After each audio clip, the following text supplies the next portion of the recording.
Hello, it's Sunday.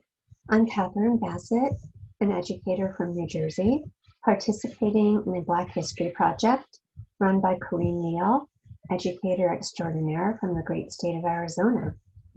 And this Sunday, like most Sundays, I am reading a children's book featuring a Black character. I would like you to meet my friend. This is Ada. Ada Twist. And Ada Twist has an interesting story to tell. And we're going to find out what it is in this book, Ada Twist, Scientist, written by Andrea Beatty with pictures by David Roberts. And so let's sit Ada down and find out what her story is.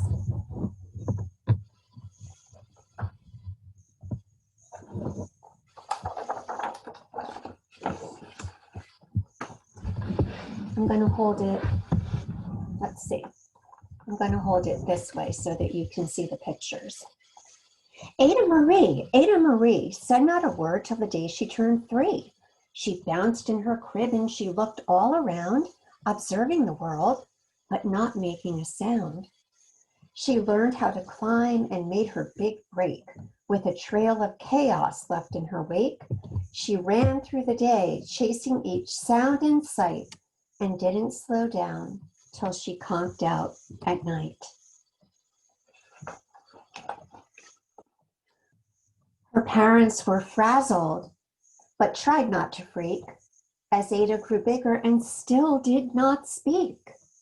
Clearly, young Ada, with lots in her head, would have something to say when it ought to be said.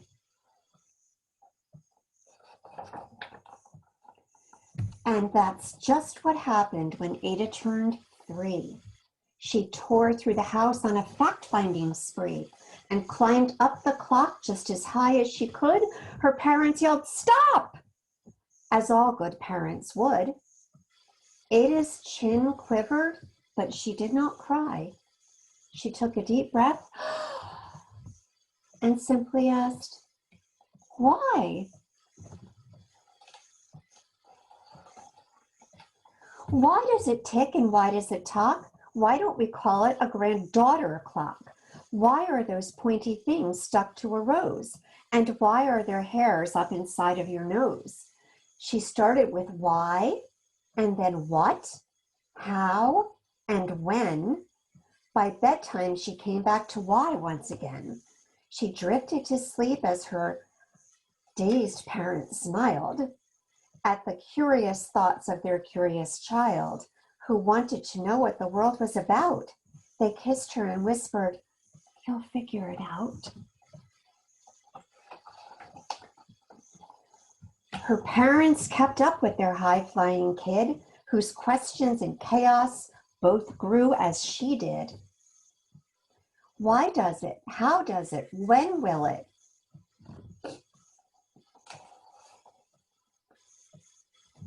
Even Miss Greer found her hands were quite full when young Ada's class wreaked havoc at school. But this much was clear about Miss Ada Twist. She had all the traits of a great scientist. Ada was busy that first day of spring, testing the sounds that make mockingbirds sing, when a horrible stench whacked her right up the nose, a pungent aroma that curled up her toes. "Zowie," said Ada, which got her to thinking, what is the source of that terrible stinking? How does a nose know there's something to smell? And does it still stink if there's no nose to tell? She rattled off questions and tapped on her chin. She'd start at the start where she ought to begin.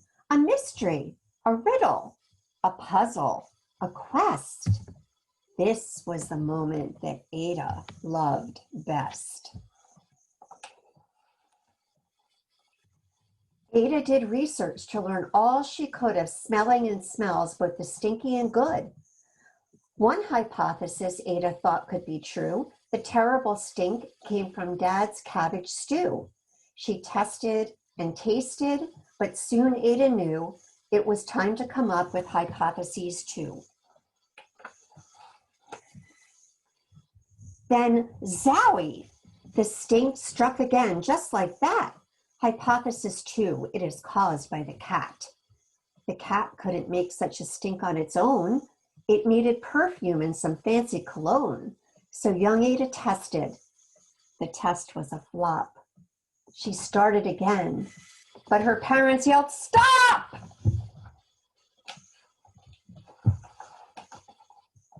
Ada Marie, to the thinking chair now. By the time we count 3. Enough, said her mother. That's it, said her dad. Her parents were frustrated, frazzled, and sad. Why? Ada questioned. Her mother said, no. What? Ada queried. Her father said, go.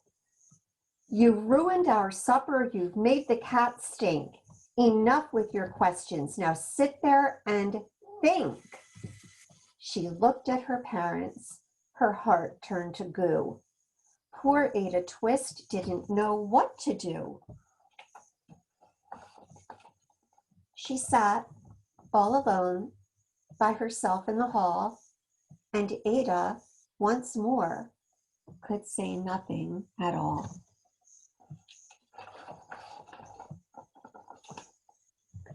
And so Ada sat, and she sat, and she sat, and she thought about science, and Stu, and the cat, and how her experiments made such a big mess. Does it have to be so? Is that part of success? Are misses a problem? And while she was thinking, what was the source of that terrible stinking, Ada Marie did what scientists do. She asked a small question, and then she asked 2. And each of those led her to 3 questions more, and some of those questions resulted in 4.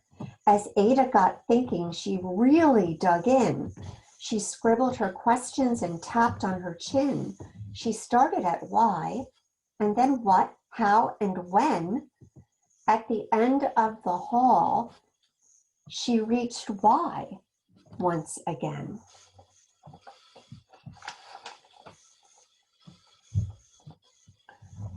Her parents calmed down and they came back to talk. They looked at the hallway and just had to gawk. No patch of bare paint could be seen on that wall. The thinking chair now was the great thinking hall. They watched their young daughter and sighed as they did. What would they do with this curious kid who wanted to know what the world was about? They smiled and whispered, we'll figure it out.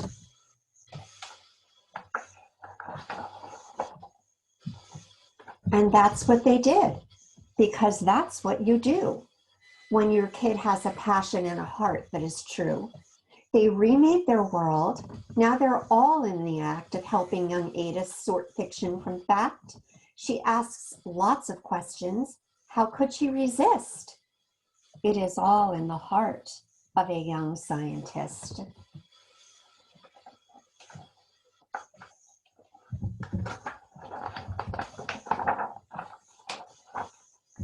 And as for that smell, what can Ada Twist do but learn all she can with her friends in grade 2? Will they discover the stink that curls toes? Well, that is the question. And someday, who knows?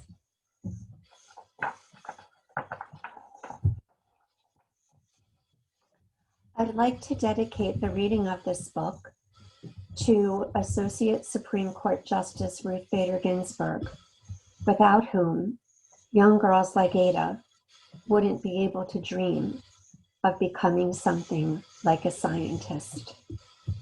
Thank you for listening, and I hope that you have a wonderful rest of your Sunday and a good week. Thank you.